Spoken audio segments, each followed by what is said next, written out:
Hello everyone, আসসালামু আলাইকুম। এই দেখো, গল্প করা যাবে না।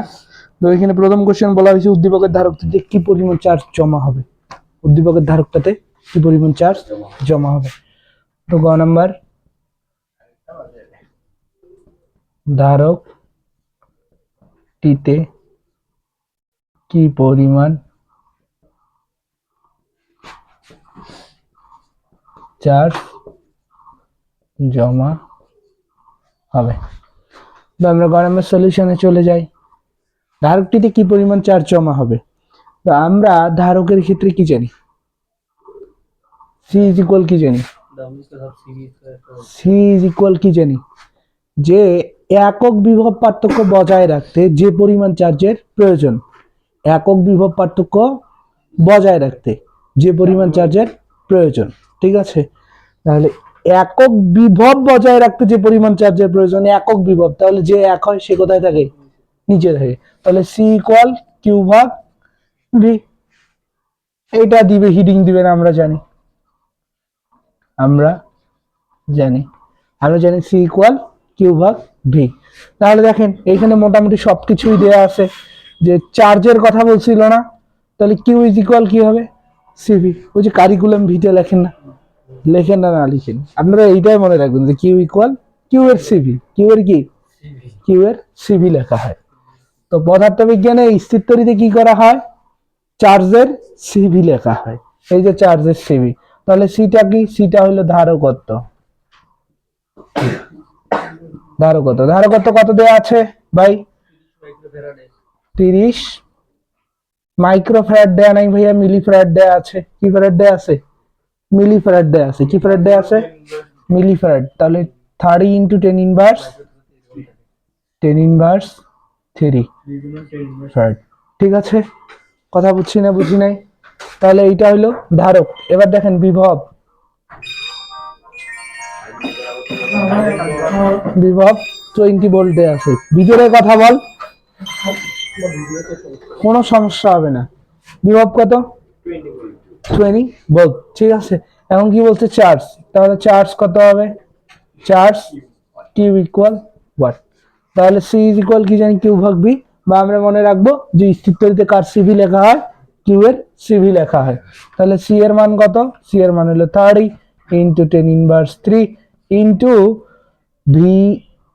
সি এর মান এটা লিখলাম, ভি এর মান কত 20। ওকে, বুঝছেন না, বুঝেন নাই।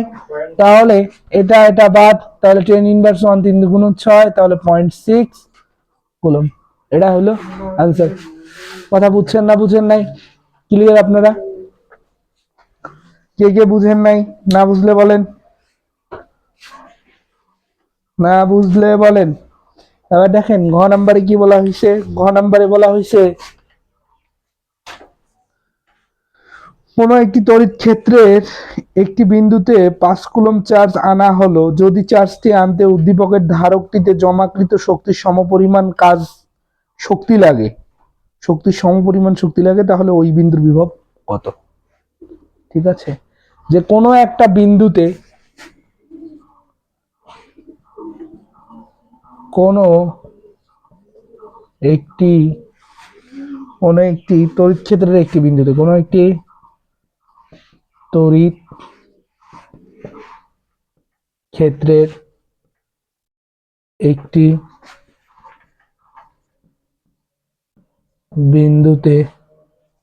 একটি বিন্দুতে 5 কুলম্ব চার্জ আনা হলো, 5 কুলম্ব চার্জ আনা হলো। যদি চার্জটি আনতে, যদি মিনাজ বাজার ক্যাম্পাস। এবার দেখো এখানে যেটা বলা হয়েছে যে কোনো একটি তড়িৎ ক্ষেত্রের একটি বিন্দুতে, কোনো একটা তড়িৎ ক্ষেত্রের একটা বিন্দুতে 5 কুলম্ব চার্জ আনা হলো, যদি চার্জটি আনতে উদ্দীপকের ধারকটিতে জমাকৃত শক্তির সমপরিমাণ শক্তি লাগে, তাহলে ওই বিন্দুর বিভব কত। একদম সিম্পল। তো আমি যদি এখন এইখানে একটু এটা তোমাদেরকে সিনারিও বুঝাই। ঘ নাম্বার, যে কোনো একটা তড়িৎ ক্ষেত্রের একটি বিন্দুতে 5 কুলম্ব চার্জ আনা হলো, ওকে ফাইন, তাহলে কোনো একটা তড়িৎ ক্ষেত্র, তাই তো? তাহলে ধরো আমি ধরে নিলাম এই যে একটা তড়িৎ ক্ষেত্র আছে, এই যে একটা তড়িৎ ক্ষেত্র আছে, এই যে তড়িৎ ক্ষেত্রটা তৈরি হয়েছে না, মনে করলাম যে কিউ পরিমাণ চার্জের জন্য এই তড়িৎ ক্ষেত্রটা তৈরি হয়েছে। ওকে, আচ্ছা কিউ যেহেতু একবার আমি লিখবো ধারকের জন্য, আমি এখানে ক্যাপিটাল কিউ দিলাম। কোনো সমস্যা আছে আপনাদের? না। তো চার্জ থাকলে তড়িৎ ক্ষেত্র থাকবে, না থাকলে থাকবে না, যেহেতু বলছে কোনো একটা তড়িৎ ক্ষেত্র, তাই আমি কোনো একটা চার্জ দিয়ে কোনো একটা তড়িৎ ক্ষেত্র লিখে দিয়েছি। বুঝেছেন খাতাব ভাই? এবার দেখেন 5 কুলম্ব চার্জ আনা হলো। কয় কুলম্ব চার্জ আনা হলো? 5 কুলম্ব। তাহলে একটা বিন্দুতে 5 কুলম্ব চার্জ আনা হয়েছে। মনে করেন যে এই যে সেই বিন্দু, এই বিন্দুতে চার্জ আনা হয়েছে 5 কুলম্ব। ওকে, তো এই চার্জটা কোথা থেকে আনা হয়েছে? এই চার্জটা আনা হয়েছিল অসীম দূরত্ব থেকে। কোথা থেকে? অসীম দূরত্ব থেকে এইটা এইখানে নিয়ে আসা হলো। কথা ক্লিয়ার? তো অসীম দূর থেকে আমরা বিভবের সংজ্ঞা কি জানি? যে অসীম হতে একটা একক ধনাত্মক আধান তড়িৎ ক্ষেত্রের কোনো বিন্দুতে আনতে যে পরিমাণ কাজ হয় সেটাই কি ওই বিন্দু তড়িৎ বিভব। তো এইখান থেকে মানে এই চার্জ থেকে এই বিন্দুটার বিভব, এই দু বিন্দুটার দূরত্ব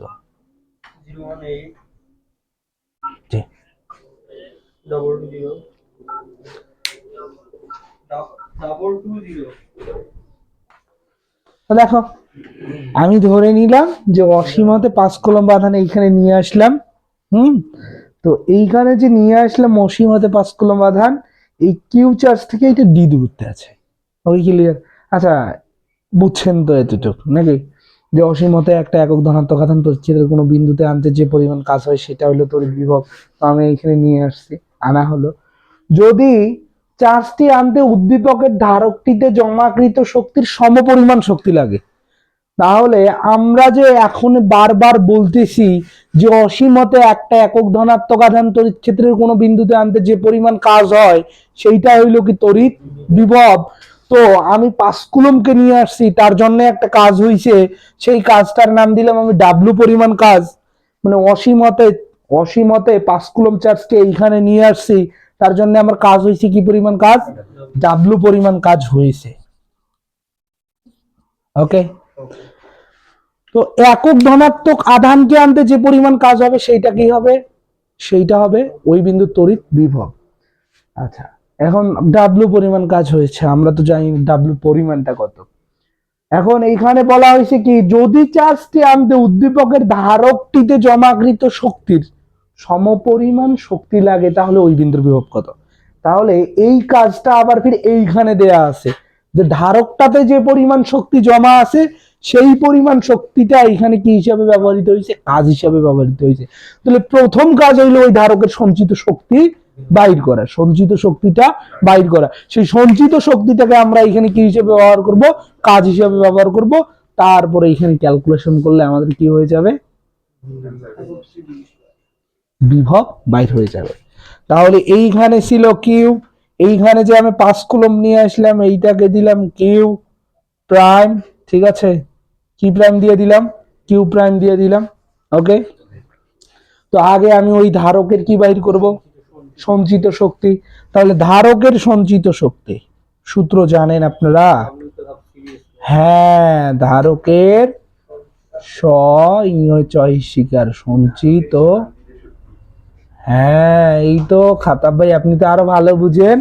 তাহলে ধারকের সঞ্চিত শক্তি ইউ ইকুয়াল বা W equal half C V square. ঠিক আছে?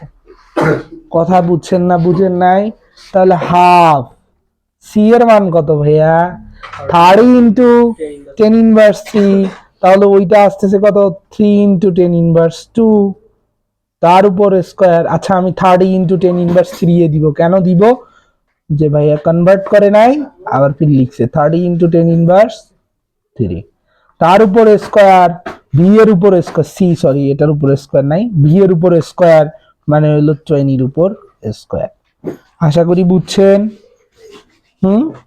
তাহলে half into 30 into 10 inverse 3 into 400। ঠিক আছে? তাহলে দেখো তো এইটাকে আমি কি করতে পারি?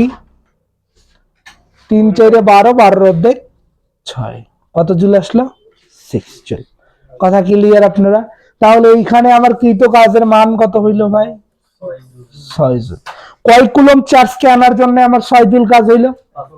5 কুলমকে আনার জন্য 6 জুল কাজ হইল নাকি? তাহলে এই যে কিউ, তাহলে আমরা কি জানি ওই বিন্দুর বিভব বাইর করতে হবে, তাই তো? এই বিন্দুর বিভব বাইর করতে হবে না?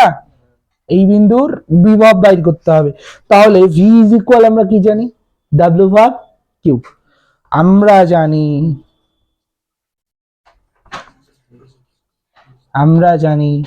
v equal to w divided by Q. তাহলে ওইখানে কিউ এর জায়গায় কি বসাবো? Q prime. তাহলে w এর মান কত? 6/5, এত ভোল্ট। কথা ভাই বুঝেছেন? 1.2 ভোল্ট। তাহলে 1.2 ভোল্ট। ক্লিয়ার? ক্লিয়ার আপনারা? বুঝছেন না বুঝেন নাই? Senior clear? ওকে, ধন্যবাদ।